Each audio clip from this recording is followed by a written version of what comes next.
Hello, my name is Caroline and I work with SEAI. In this video, we're going to see how energy can change from one type of energy to another type of energy. We're going to do a quick experiment that tells us about the laws to do with energy. Science is made up of lots of different laws. You might know the law of gravity. Energy has lots of laws associated with it. The first law states that energy cannot be created, it cannot be destroyed, but it can change. We're going to use this basketball to find out more. When I put this ball on the ground, it can't do very much. But if I pick it up, let's pretend my body is a ruler. Down at my toes is 0, and up here at my shoulders is 10. I'm going to give this ball 10 parts of stored energy. 0, 1, 2, 3, 4, 5, 6, 7, 8, 9, 10. Let's see what happens if I let the ball go. Will it bounce and come all the way back up to 10? Will it bounce and stay at 0? Or will it come back to somewhere in the middle? What do you think? Let's have a go. It came back to about 7. But wait a second, I gave the ball 10 parts of stored energy. What has happened the rest of the energy? Did it go missing?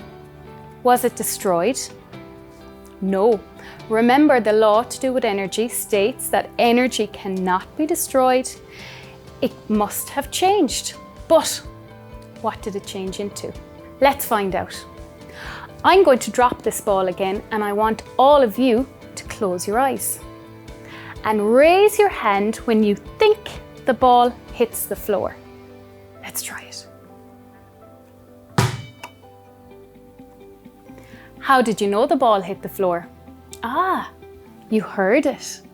Well, sound is another type of energy. Some of the moving energy changed into sound energy. Let's see if we can find some more parts of energy. What would happen if I kept bouncing this ball up and down repeatedly? Eventually, the ball will start to get warm. This is due to heat energy.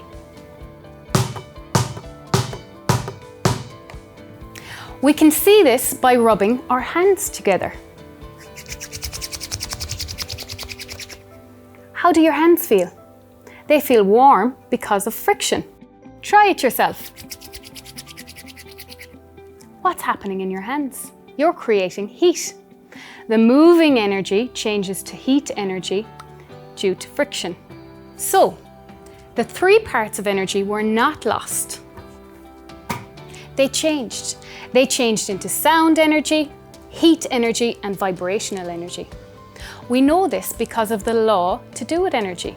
It states that energy cannot be destroyed, but it can change from one type of energy to another type of energy. Where do we see this in everyday life? When you run around outside, you warm up. Your moving energy is changing to heat energy. Can you think of any other examples?